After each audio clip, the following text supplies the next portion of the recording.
মা আমেনা বলেন দুনিয়ার মানুষেরা রে, আমার যে সময় প্রস্রাব ব্যথা বেদনা শুরু হয়ে যায়, ওই সময় আমার শ্বশুর আব্দুল মুত্তালিব ছাড়া আর কেউ ছিল না। কিন্তু তিনি আবার অনেক কিতাবের মধ্যে আসছে তিনি খানে কাবা তাওরাত অবস্থার মধ্যে ছিলেন।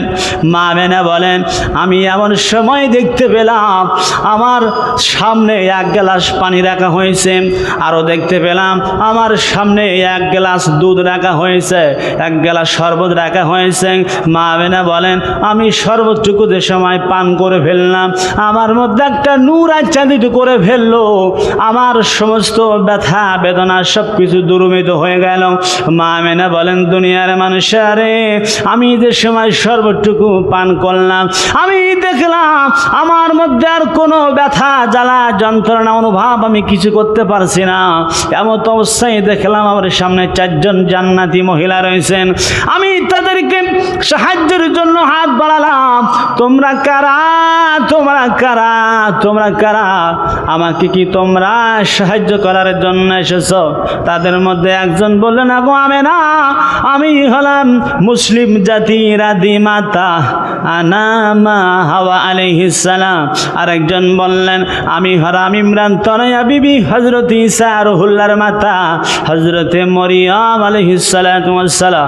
আরেকজন বললেন আমি হলাম ফিরআউনের স্ত্রী হযরতে মা আসিয়া আলাইহিস সালাম, আমার সাথে আমাদের সাথে রয়েছেন জান্নাতি হুরগণ। মা আমেনা বলেন দুনিয়ার মানুষেরা, শুধু তাই নয়, আমি দেখতে পেলাম তিনটি পতাকা উদিত হয়েছে। একটা পতাকা খানায় কাবা সাদের ওপর পতিত হয়েছে, আর একটা পতাকা পৃথিবীর পূর্ব প্রান্তরে পতিত হয়েছে, আর একটা পতাকা পশ্চিম প্রান্ত অবস্থিত করে রয়েছে। তিনটি পতাকা উঠতেছে। শুধু তাই নয়, আমি দেখলাম আমার মুহাম্মদ, আমার সরওয়ার কায়নাত নবিয়ুনা মুহাম্মদুর রাসূলুল্লাহ, আমার কলিজার টুকরা যে সময় আমার থেকে দুনিয়ায় তাশরীফ এনেছে, দুনিয়ায় আগমন করেছে, ওই সময় দেখলাম আমার শিশু মুহাম্মদ জমিনের মধ্যে সিজদার মধ্যে লুটিয়ে রয়েছেন। জমিনের মধ্যে সিজদায় পড়ে শাহাদাত আঙ্গুলি আসমানের দিকে ইশারা করে তিনি বলতেছেন, সবাই বলুন আশহাদু আল্লা ইলাহা ইল্লাল্লাহু ওয়া আন্নী রাসূলুল্লাহ। সুবহানাল্লাহ বলুন। আমার নবী কেমন নবী? কখনো কি হয়েছে যে কোনো সন্তান আগমন করার সাথে সাথে সিজদায় পড়ে, কিন্তু আমার নবী পাক সাল্লাল্লাহু আলাইহি ওয়াসাল্লাম আগমন করছেন, সিজদায় পড়ছেন, শাহাদাত আঙ্গুলি দ্বারা আসমানের দিকে ইশারা করে শাহাদাত পড়লেন। ধরে বলুন সুবহানাল্লাহ। কেমন নবী আমরা পেয়েছি, ওই নবী এমন নবী আমরা পেয়েছি। কিতাবের মধ্যে আসছে জান্নাতের কড়া আগে রাসূলুল্লাহ নাড়া না দেওয়া পর্যন্ত কোনো নবী রাসূল ফেরেশতাদের ওই জান্নাতের কড়া জান্নাতের দরজা খোলার এখতিয়ার নাই। নবীনা মুহাম্মদ সাল্লাল্লাহু আলাইহি ওয়াসাল্লাম জান্নাতের কড়া নাড়া দেবে, দারওয়ান জিজ্ঞাসা করবে কে, বলে আনা মুহাম্মদ, আমি মুহাম্মদ। ফেরেশতাগণ সম্মতি সুরে তারা সম্মান সুযোগ বলবে ইয়া রাসূলুল্লাহ, আপনার জন্য এই জান্নাতের কড়া আগে নাড়া দেওয়ার ক্ষমতা আল্লাহ তাআলা আমাদেরকে বলে দিয়েছেন, আপনি আগে জান্নাতের দরজা খুলবেন। চিৎকার দিয়ে বলেন সুবহানাল্লাহ। রাসূলুল্লাহ আগে কড়া নাড়া দেবে, তাছাড়া কেউ টাক্কা দিতেও জান্নাতের দরজায় দেওয়ার এখতিয়ার নাই। কয়টা বাজে? 5 হয়েছে। আচ্ছা, আর একটু সামনের দিকে যায়। তো এমন রসুল আমরা পেয়েছি। শুধু তাই নয়, এটা মা আমেনার বর্ণনা। নবী পাক সাল্লাল্লাহু আলাইহি ওয়াসাল্লামের আর একটু বয়সের সময় সামনে হলো দুধমাতা হালিমাতুস সাদিয়া রাদিয়াল্লাহু আনহার কথা শুনেছেন না? দুধমাতা হালিমাতুস সাদিয়ার কথা একটু না বলে পারা যায় না। আমার নবীজি আমরা পেয়েছি, ওই নবীজির মিলাদুন নবীতে আমরা কেন খুশি উদযাপন করব না? কেননা ওই নবী তো কোনো সাধারণ নবী না। মা হালিমাতুস সাদিয়া, কথা বুঝেন, কথা ক্লিয়ার বুঝবেন। মা হালিমাতুস সাদিয়া রাদিয়াল্লাহু তাআলা আনহা তিনি বলেন, আরে দুনিয়ার মানুষেরা রে, আমি আমার স্বামী আমার সাথে একটা আমার ছোট্ট সন্তান ছিল, ওই শিশুদেরকে নিয়ে আমরা 3 জন, এবং আমার যে যানবাহনটা ছিল ওই যানবাহনটার নাম ছিল উট। যানবাহনটার নাম ছিল কি? একটা উট ছিল, কিন্তু ওই উটটি ছিল একটু দুর্বল প্রকৃতির। কি প্রকৃতির? একটু দুর্বল। তো মা হালিমাতুস সাদিয়া বর্ণনা দিচ্ছেন, পৃথিবীর মানুষরে আমি যে যানবাহনটি নিয়ে আসলাম ওই যানবাহনটির নাম ছিল উট, কিন্তু ওই উটনি ছিল কাবু প্রকৃতির, গায়ে ভালো শক্তি ছিল না, গোশ ছিল না, দুর্বল প্রকৃতির, তাজা সতেজ নয়। মা হালিমাতুস সাদিয়া রাদিয়াল্লাহু আনহা বলেন, আমরা একসঙ্গে কয়েকজন মহিলা বাহির হলাম সন্তান খোঁজার জন্য, কিন্তু আমার বাকি মহিলারা সন্তান খোঁজার জন্য যে উট নিয়ে বাহির হলো, প্রত্যেকের উট ছিল সতেজ শক্তিশালী উট। আর সমস্ত মহিলা প্রত্যেকটা ধনী পরিবারের সন্তানদেরকে নিল। মুহাম্মদ সাল্লাল্লাহু আলাইহি ওয়াসাল্লামকে ওই সমস্ত মহিলাদের কাছে যে সময় দেওয়া হলো, তারা ইয়াতিম নবী মুহাম্মদকে গ্রহণ করলো না। আমার নবী কিন্তু বাবা কথা বুঝবেন, আমার নবী কিন্তু ইয়াতিম নবী না, আমার নবী ইয়াতিম ছিলেন, পিতা হারা ইয়াতিম। আমার নবী কি ফকির মিসকিন ছিল? আমার নবী তো কোনোদিন জাকাত খায় নাই, কোনোদিন ফিতরা খায় নাই।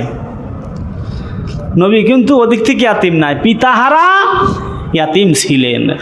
দুদমা হালিমাতুস সাদিয়া রাদিয়াল্লাহু আনহা বলেন, ইয়াতিম নবী নবীনা মুহাম্মদুর রাসূলুল্লাহ সাল্লাল্লাহু আলাইহি ওয়াসাল্লামকে যে সময় প্রত্যেকটা মহিলাদের কাছে দেওয়া হলো, কোনো মহিলা মুহাম্মদ সাল্লাল্লাহু আলাইহি ওয়াসাল্লামকে নিতে বাধ্য হলো না, কেউ নিল না।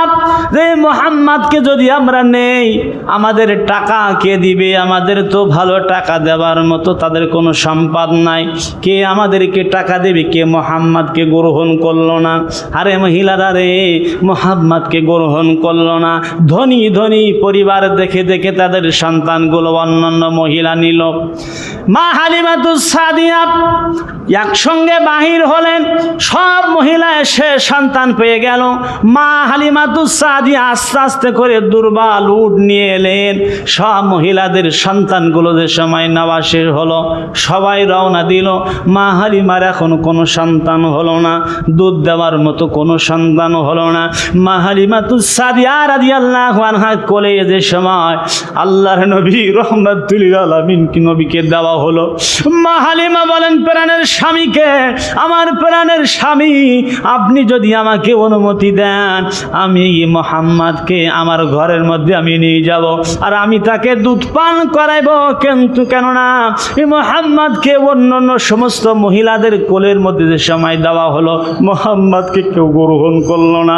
আমি মা হালিমাতুস সাদিয়া রাদিয়াল্লাহু আনহা, আমি যদি মুহাম্মদকে না নেই, আমি মা হালিমা, আমার তো ভালো লাগে না। মা হালিমা বলেন, আমি এই সন্তানকে নেব, আমার যাই হোক আর নাই হোক, আমি মুহাম্মদকেই নিয়ে যাব, যদি আপনি একটু স্বামী অনুমতি দেন।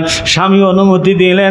মা হালিমা যে সময় মুহাম্মদ সাল্লাল্লাহু আলাইহি ওয়াসাল্লামকে কোলের মধ্যে তুলে নিলেন, গ্রহণ করলেন দুধ খাওয়ানোর জন্য। আল্লাহর আরশ কেঁপে উঠল, আল্লাহ খুশি হয়ে গেল মা হালিমার প্রতি। দেখেন আল্লাহর কেমন নীলা খেলা। অন্যান্য মহিলা যে সময় সন্তান নিয়া, সতেজ উট নিয়া, শক্তিশালী উট নিয়া সবাই বাড়ির দিকে যখন রওনা হলেন, মা হালিমাতুস সাদিয়া আসলেন সবার শেষে। এসে মুহাম্মদকে কোলে গ্রহণ করার কারণে মা হালিমা সাক্ষ্য দিচ্ছেন দুনিয়ার মানুষের, আমি যেই মাত্র মুহাম্মদকে আমার কোলের মধ্যে আমি উপস্থাপন করলাম, আমার ওই দুর্বল উটের মধ্যে আমি যে সময় মুহাম্মদকে বসালাম, আমার স্থানের মধ্যে এত পরিমাণ দুধ আসলো। আমার ওই উটের স্থানের মধ্যে কোনোদিন এত দুধ ছিল না, এক ফোঁটাও দুধ কোনোদিন দিত না। ওই উটনির মধ্যে এমন স্থানে এমন দুধে পরিণত হলো যে, আর আমার স্থানের মধ্যে এত দুধ পরিণত হলো আল্লাহর কুদরতি মহিমায়। আমার পরিবার পরিজনেরা সকলের দুধ খেয়ে আমরা পরিতৃপ্তির সহজ আমরা বেঁচে থাকতাম।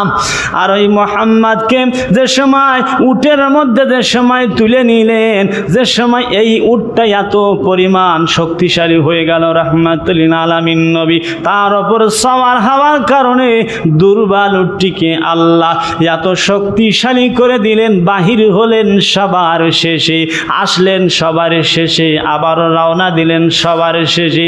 এমন পর্যায়ে দেখা গেল আল্লাহর কুদরতি মহিমায় মুহাম্মদ উটের ওপর যে সময় সবার হলেন, বসলেন, আল্লাহর কুদরতি মহিমায় সমস্ত উটগুলো রেখে মা হালিমার উঠতি সবার আগে চলে গেলে। জোরে বলেন সুবহানাল্লাহ।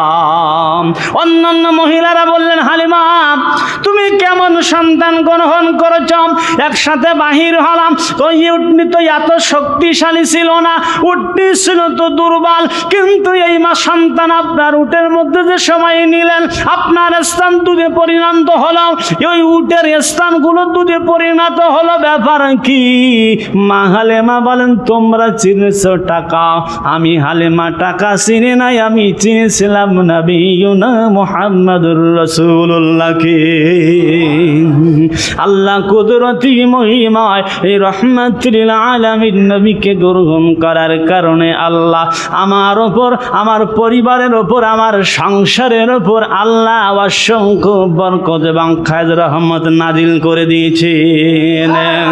কে কে তোরা যাবে নবীর নৌকাতে